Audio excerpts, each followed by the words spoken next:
My name is Margaret. I am 28 years old. My husband's name is William. He is 30. We live in a small stone cottage at the edge of a quiet village in England. This happened in the year 1847. I work part-time at the village library. I arrange books and help children read. William works for a trading company in London. His job makes him travel a lot, sometimes for days, sometimes for a week.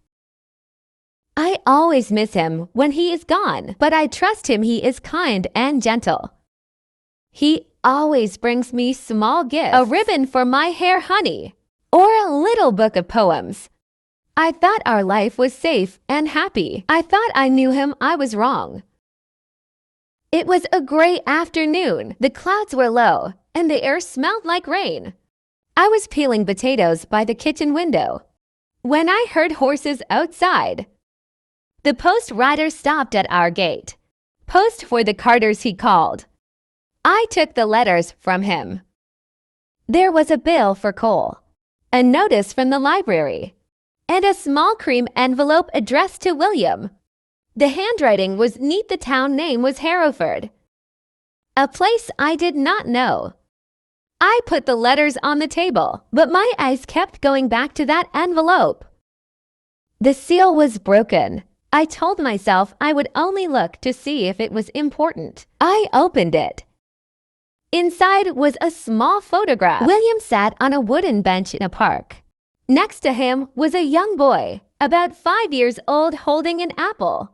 The boy's eyes were the same blue as William's. There was a letter with it. I read William. Thomas misses you. Please come to Hereford this Sunday. He asks when his father will visit again. We will be at the Green by 4 o'clock. Yours, Eleanor. My hand shook. Who was Thomas? Who was Eleanor? I read the letter again. My stomach felt cold. Tears fell from my eyes. I remembered all the times he traveled for work, the long rides through rain and cold, the late-night letters he read alone in another room, the worried look in his eyes when he thought I wasn't watching. I always thought it was because of his hard job. I never ever thought something was wrong. That night William came home. His coat smelled of rain and smoke. He kissed my cheek and smiled. I'm home, he said. I could not smile back. My mind was full of the letter. We ate dinner in silence. Then I stood and put the letter in front of him. He froze. His fork stopped moving. You opened my post? He asked quietly. Yes. I said, who is Thomas? Who is Eleanor?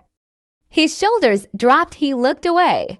Margaret, I should have told you. He said, Thomas is my son. My heart stopped. Your son, I whispered. And Eleanor, she is his mother.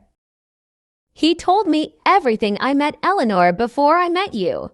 We were together once, but we broke up. Then she wrote to say she was pregnant. I stared at him, speechless.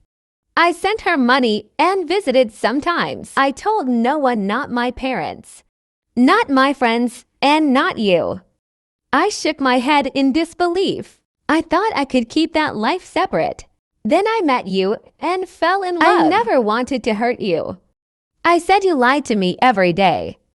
You built our marriage on a lie. He reached for my hand, but I pulled away. Margaret, you are my heart, he said softly. I looked at him, angry and hurt. And what about Thomas? Does Eleanor know about me? No, he said. She thinks I travel for work. I thought of the little boy waiting for his father, not knowing he had another family. You need to go to your son, I said firmly. Please, Margaret, go. He packed his things slowly. His hands were shaking at the door. He turned and said softly, I love you. I said nothing. The door closed behind him. I sat down on a chair and cried. Tears poured from my eyes. It felt like my whole world was breaking. I could not stop the pain inside. I felt lost, alone, and so tired. For days I barely ate or slept. My heart ached for the life I thought I had. For the man I thought I knew, William sent me letters. He said he missed me and would leave Eleanor. But how could I trust a man who hid a child from me? I felt angry and ashamed that I didn't see the truth sooner. Slowly the tears stopped and I made a choice. I wrote back, "Do not come back. It is over." Without William's money, I had to leave the cottage. I rented a small room above a bakery in the village. I left my part-time library job and started working full-time as a nurse's helper at the hospital. The work was hard, but it kept me busy. Months past winter came and the hills were covered in snow. One cold, windy afternoon, I was walking home. At the end of the lane, I saw William. He was holding the hand of a small boy. It was Thomas. William looked older and tired. Our eyes met. His were full of sorrow. I gave him a small, sad smile and walked past. I didn't look back that night. I sat by the window and watched the snow fall. My heart was broken, but I was still here. I had survived. I was stronger. If you are hurting, remember this. You can survive, you can heal. And you can build a life that is truly yours. If you like this story, please like, comment, share, and subscribe.